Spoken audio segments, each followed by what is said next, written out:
I retired from the military and became a middle school teacher, but on the first day of school I was pranked by my students.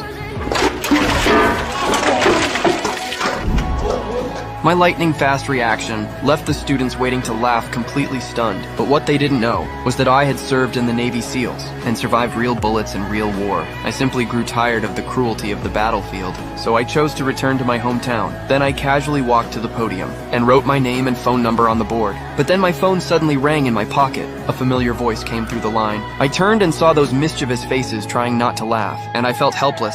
I knew that with these troublemakers, traditional lectures would never work, so I decided to teach them in my own way. Then I took a rubber band from the supply box and randomly picked up a piece of chalk.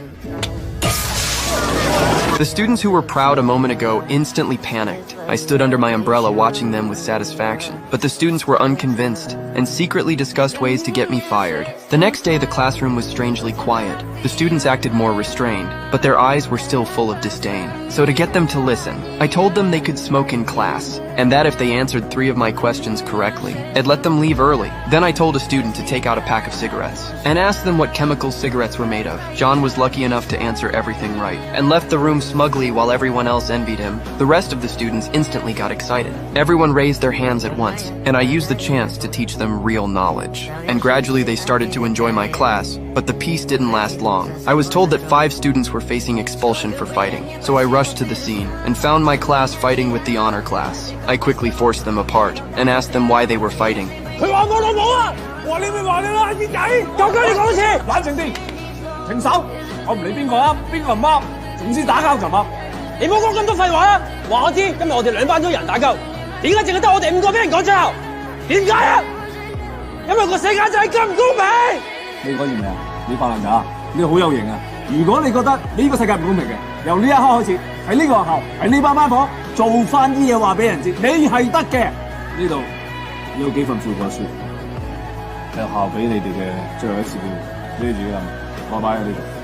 At that moment, I wasn't a soldier who only knew force, but a teacher who wanted to make them better. And the students finally understood my point. To fully understand Tony's situation, I decided to visit his home. In a rundown public housing unit, I met Tony's grandmother, but during our conversation, I learned Tony had been missing for days. And Emma told me that Tony often worked as a helper at a boxing gym. So after the visit, I immediately went to the gym his grandmother mentioned. But when they saw how gentle I looked, they didn't take me seriously and arrogantly told me to leave. But then a familiar cry for help came from the lockers. Tony was inside and scared so badly he wet himself. So the fight between me and them was about to erupt.